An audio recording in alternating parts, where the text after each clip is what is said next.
Ya, Assalamualaikum warahmatullahi wabarakatuh.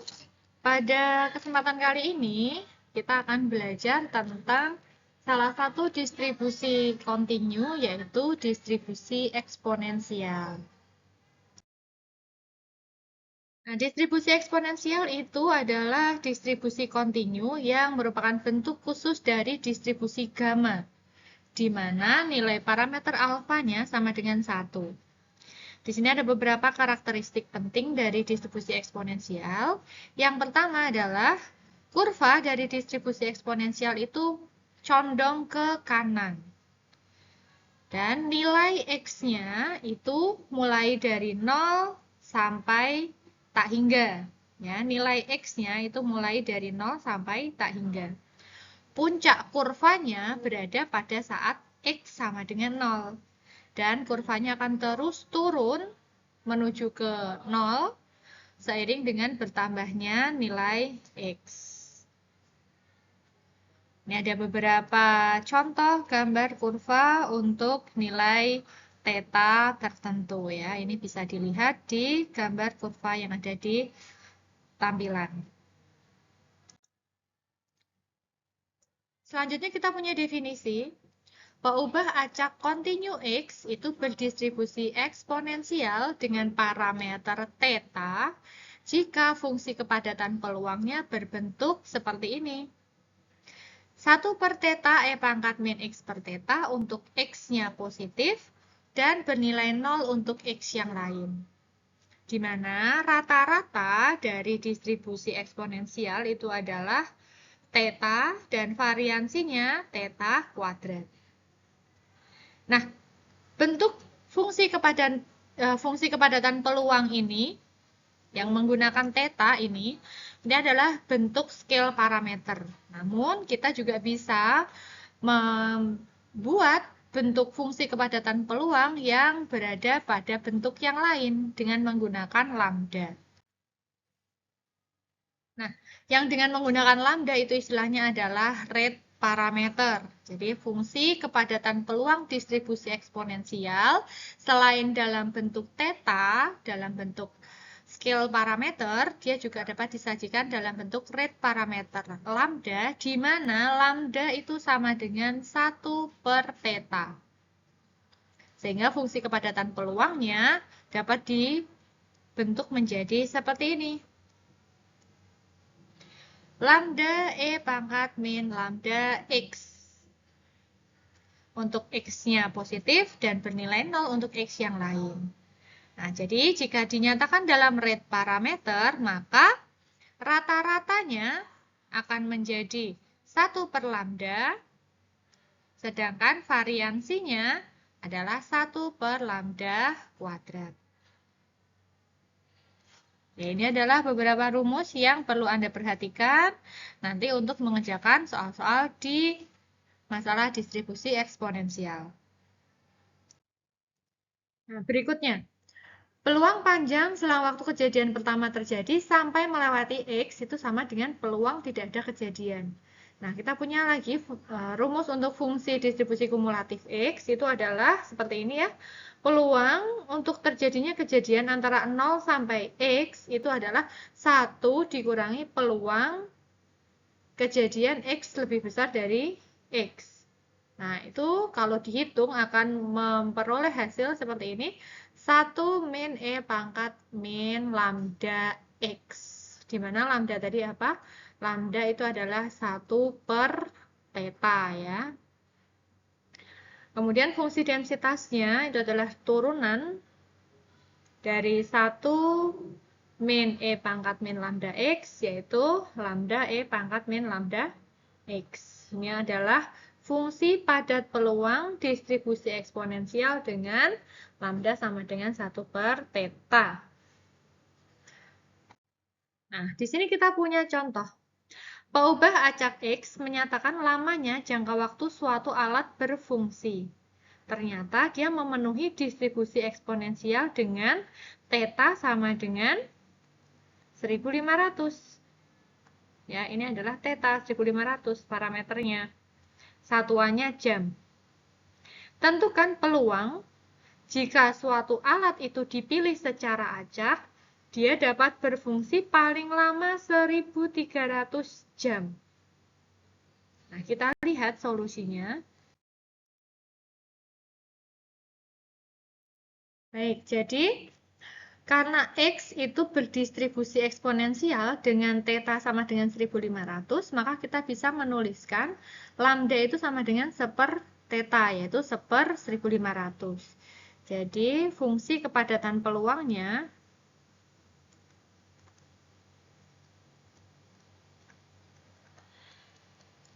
ya, fungsi padat peluangnya tadi kita punya P untuk 0 kurang dari sama dengan X kurang dari X gini ya.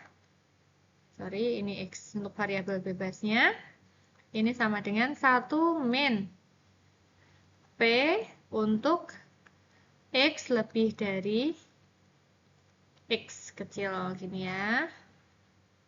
Suatu nilai tertentu X. Jadi ini tadi sama dengan 1 min E pangkat min lambda X.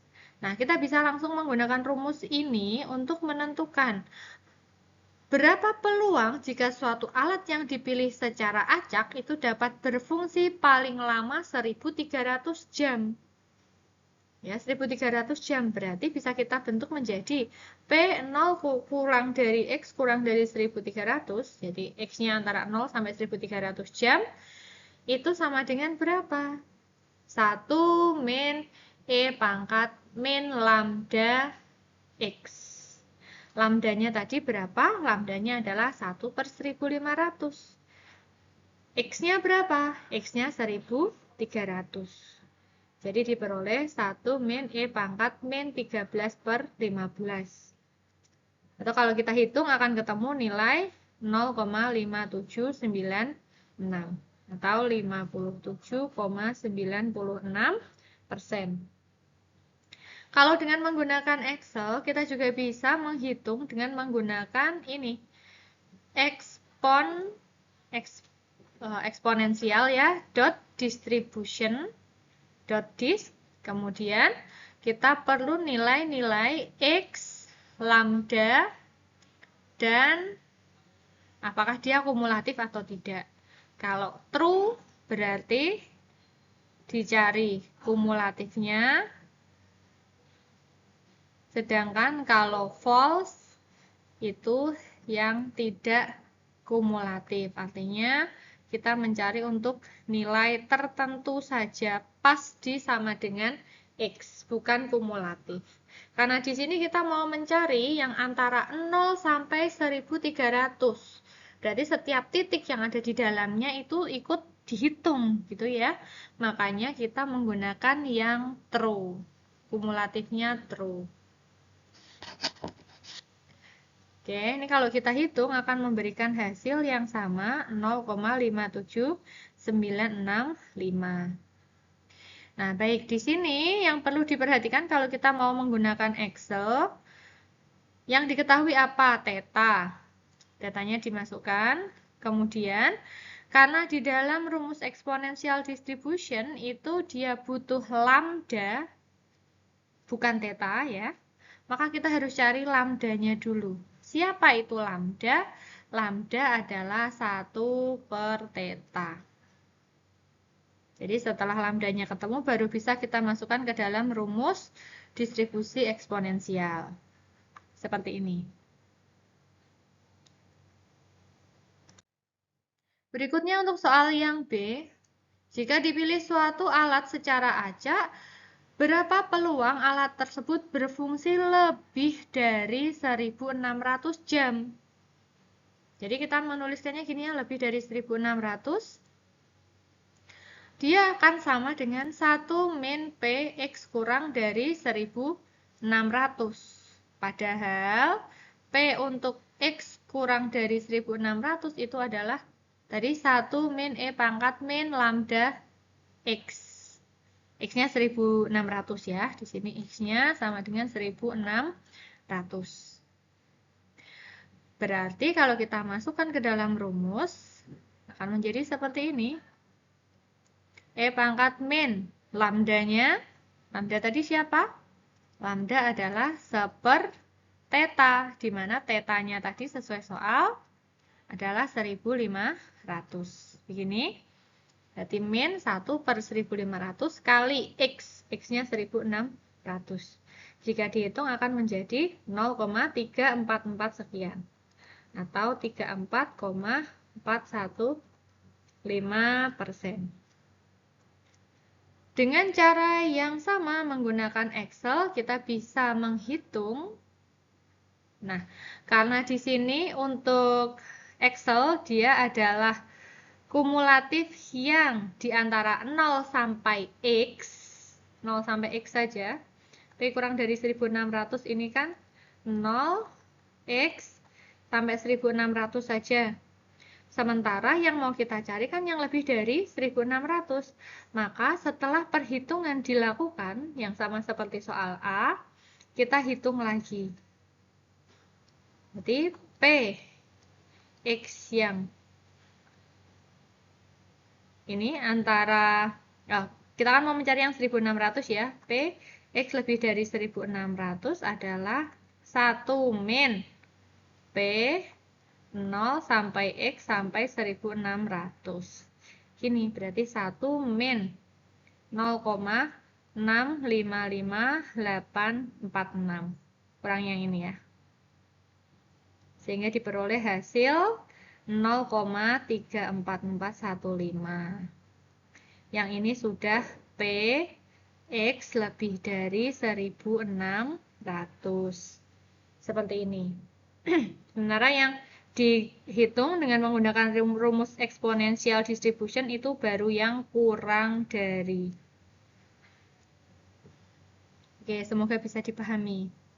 Jika ada pertanyaan untuk masalah ini sampai di sini bisa dituliskan di kolom komentar atau di grup WhatsApp.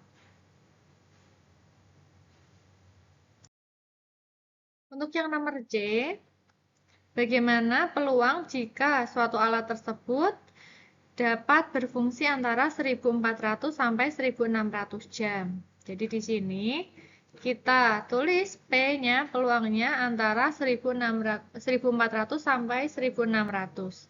Jadi kita hitung untuk P yang X kurang dari 1600 dikurangi P untuk X yang kurang dari 1400.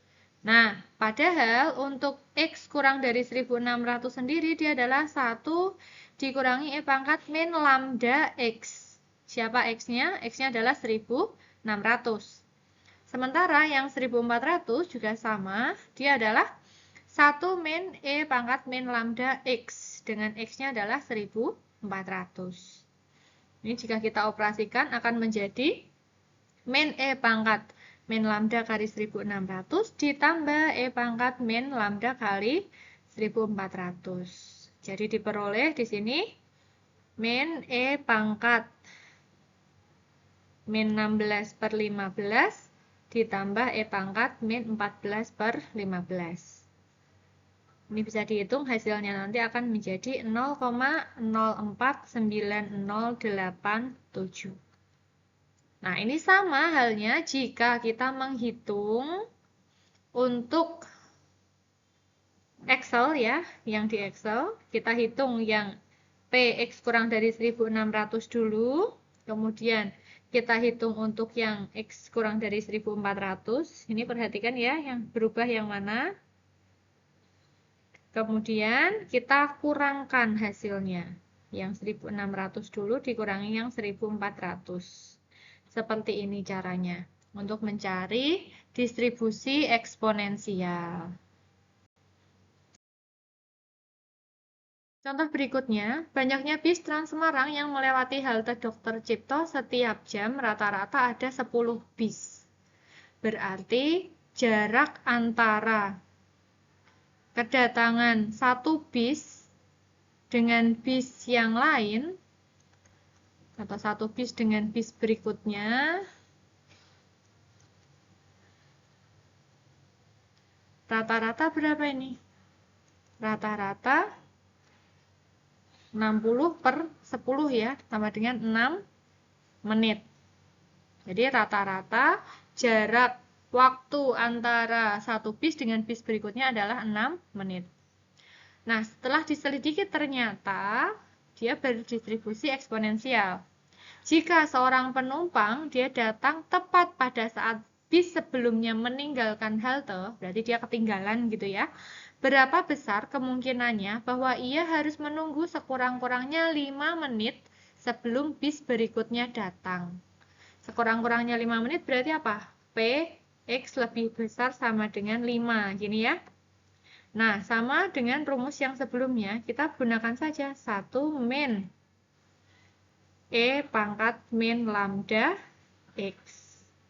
Berarti 1 min E pangkat min lambdanya berapa? Nah, rata-rata ini apa sih? Kita kembali ke atas dulu. Rata-rata kan mu ya. Berarti mu-nya 6. 6 menit. Padahal dengan distribusi eksponensial, mu itu apa sih? Theta. Jadi tetanya 6. Sementara di sini kita butuh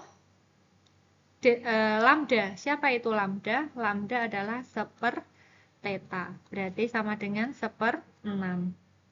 Jadi di sini lambdanya 1/6.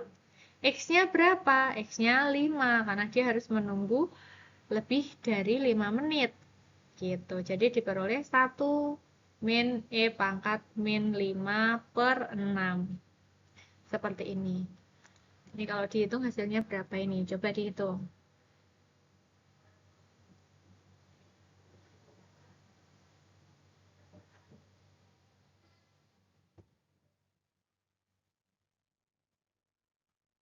Di sini akan diperoleh hasil 0,5654 atau 56,54%. Berarti kemungkinannya si A itu akan menunggu sekurang-kurangnya 5 menit adalah 56,54%.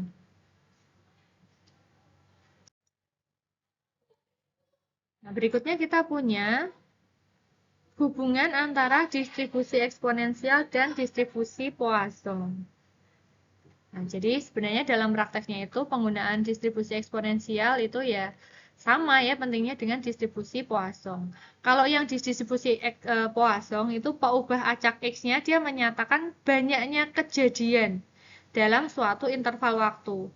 Sedangkan kalau yang didistribusi eksponensial, peubah acaknya itu menyatakan lamanya waktu antara dua kejadian yang berturut-turut. Makanya tadi di contoh yang sebelumnya tentang bis Trans Semarang itu tadi, siapa yang kita jadikan patokan gitu ya, patokannya di situ adalah rata-rata. Tapi bukan rata-rata jumlah bisnya, bukan rata-rata jumlah bisnya. Kalau rata-rata jumlah bis itu nanti distribusinya Poisson. Nah, sementara rata-rata yang kita bahas di distribusi eksponensial adalah lamanya waktu antara dua kejadian, antara satu bis dengan bis yang berikutnya. Jadi, yang menjadi theta di sana, yang menjadi parameter theta itu adalah jarak waktu antara jarak waktu antara dua bis yang berurutan tadi. Itu rata-ratanya berapa, itu akan menjadi theta. Ya, jadi yang dibahas di sini adalah lama antara dua kejadian yang berurutan. Itu di distribusi eksponensial. Kalau banyaknya kejadian pada interval tertentu, jadinya distribusi Poisson. Seperti itu. Itu adalah hubungan antara distribusi eksponensial dan distribusi Poisson. Oke, baik. Sampai di sini pembahasan kita tentang distribusi eksponensial. Jika ada pertanyaan, jika ada yang belum dipahami, silahkan tinggalkan pesan di kolom komen atau kita bisa diskusi juga lewat grup WhatsApp. Demikian dari saya. Selamat belajar. Wassalamualaikum warahmatullahi wabarakatuh.